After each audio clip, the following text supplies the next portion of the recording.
पुरानी बात हो गई है कि चुनाव चल रहे हैं बिहार विधानसभा के। अब ये बातें नहीं होगी, अब बातें होंगी कि चुनाव में क्या कुछ हो रहा है, चुनाव में कौन जीत रहा है, कौन हार रहा है, इसकी चर्चाएं अब शुरू हो चुकी हैं। प्रथम चरण के चुनाव के मतदान भी हो चुके हैं, दूसरे चरण के मतदान 2 दिन के बाद होने हैं। अब इन सब बातों को लेकर के मुद्दों की चोरी भी होने लगी है। और आपको बता दें कि आपने देख ही तो लिया होगा कि लालू वाला मुद्दा नीतीश जी चुरा लिए हैं।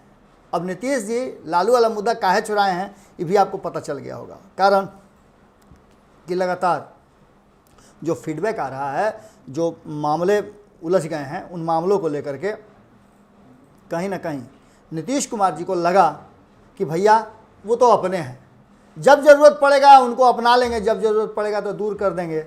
ऐसा हो रहा है, अक्सर हो रहा है। आप देखा होगा कि 2015 में क्या हुआ था, 2013 में क्या हुआ था, 2017 में क्या हुआ। इन सब चीज़ों की अब चर्चा करने की जरूरत नहीं है। लेकिन लालू वाला मुद्दा शायद फिट मुद्दा था। हालांकि तेजस्वी यादव ने उस मुद्दा को छोड़ दिया था।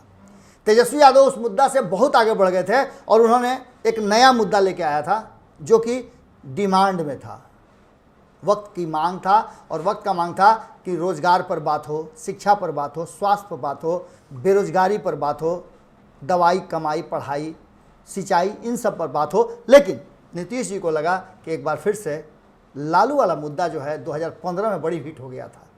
हो सकता है कि जब निर्णायक मोड़ पे खड़ी हो चुनाव, निर्णायक मोड़ इसलिए बता रहे हैं कि अभी मात्र 71 सीटों का चुनाव हुआ है। अगर इसमें कोई बढ़त ले भी लेता है, अगर नीतीश जी पिछड़ भी जाते हैं तो बाकी के 2 में कवर कर लेंगे। क्योंकि आप जानते हैं 2020 के मैच में स्लग ओवर का बड़ी महत्व होता है। और स्लग ओवर में अगर देखिए कि बैट्समैन जो होता है ब्लाइंड हिटर, उसको बचा के रखा जाता है।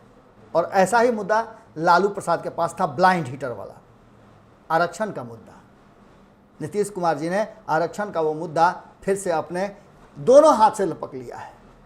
हालांकि इस मुद्दा को लेकर के 2015 में भारतीय जनता पार्टी का जमकर किरकिरी किए थे लालू प्रसाद, लेकिन भारतीय जनता पार्टी के साथ रह करके अब खुद नीतीश कुमार आरक्षण के मुद्दे पर बोलना शुरू हो गए। मामला वाल्मीकि नगर से जुड़ा है। वाल्मीकि नगर में आपको पता है कि लोकसभा के भी उपचुनाव होने हैं। वहाँ नीतीश कुमार जी ताल ठोके हुए हैं और इसके साथ साथ वहाँ विधानसभा के तो चुनाव हो ही रहे हैं। नीतीश कुमार जी ने वहाँ जाकर के एक नया बात छेड़ दिया और कहा कि मैं चाहता हूँ, मेरी दिली इच्छा है और जिसका प्रयास मैं तब से कर रहा हूँ जब मैं अटल जी के सरकार में रेल मंत्री हुआ करता था, तब से मैं लगातार प्रयास में हूँ कि आरक्षण जो है वो जिसकी जितनी संख्या भारी उसकी उतनी हिस्सेदारी वाला हो। हमारे कई पूर्वजों ने भी कहा है, जो राजनीति के पुरोधा कहे जाते थे उन लोगों ने भी कहा था। लेकिन आरक्षण की एक दायरा है, आरक्षण की एक सीमा है। और फिर एक बार 2020 के चुनाव में जिसे बहुत दूर कर दिया गया था आरक्षण का मुद्दा, उसे फिर से ला करके नीतीश कुमार जी ने एक नया जरूर विवाद छेड़ दिया, या फिर कहा जाए कि चुनावी मुद्दा दे दिया है। अब देखना होगा कि इस मुद्दे से उनका फ़ायदा कितना होता है। लेकिन लालू वाला मुद्दा हिट होता है भाई। अब देखना होगा कि तेजस्वी यादव कैसे इस मुद्दा से नीतीश कुमार को पिछियाते हैं या फिर पिछुआते हैं। मामला गंभीर हो गया है। कारण कि एक तरफ जहां यहाँ रोजी रोजगार, नौकरी चाकरी का बात हो रहा है, भारतीय जनता पार्टी और अन्य लोग कर रहे हैं तेजस्वी के इस मुद्दे को उठाने के बाद, उछालने के बाद, अब नीतीश कुमार जी अलगे राह अपना लिए हैं और जो शॉर्टकट वाला राह होता है ना, उस राह से सीधे कुर्सी की तरफ लपकने का तैयारी कर रहे हैं। देखना होगा कि जनता कितना उनको इस पर समर्थन करती है। 15 साल का एंटी इनकम्बेंसी है, बहुत तरह की बात है, गिरे हुए चेहरे हैं, बुझे हुए लोग हैं। इन सब के बावजूद जो मामला है वो कहीं ना कहीं नीतीश कुमार के हाथ में आ गया है। और इस पर कितना ज़्यादा रिएक्शन आता है और कितना स्लग ओवर में छक्का चौवा इस पर लगता है, ये देखने वाली बात होगी। दूसरे और तीसरे चरण का चुनाव बाकी है। 94 और 78 सीटों का बड़ा जनाधार की बात हो रही थी, बड़े परिवर्तन की बात हो रही थी। लेकिन नीतीश कुमार हैं, सोशल इंजीनियरिंग बैठाने के मास्टर हैं।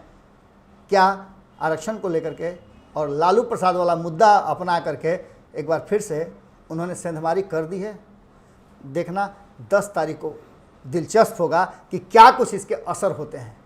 भारत लाइव पे खबरों का सिलसिला कभी नहीं थमता। रात के 2 बजे हो या 4 बजे सुबह हो, लगातार हम आपसे संपर्क में रहते हैं, जुड़े रहते हैं। और जैसे ही कोई बड़ी खबर आती है हम आपसे सीधे संवाद में आ जाते हैं। हमें दे इजाज़त और देखते रहें भारत लाइव। लेकिन भारत लाइव को सब्सक्राइब करना मत भूलिएगा। कारण कि अच्छी और सच्ची बातें एक ही जगह पर बिना पैसा दाम ढेबुआ खर्चा के लिए कहीं मिलेगा तो यही मिलेगा। प्रणाम। बढ़ाएं अपना कदम सक्सेस की ओर शिखर करियर इंस्टीट्यूट के साथ। शिखर करियर इंस्टीट्यूट पूर्वी भारत में एकमात्र कोचिंग संस्थान जो एक्सक्लूसिवली है मेडिकल एंट्रेंस एग्जाम के लिए।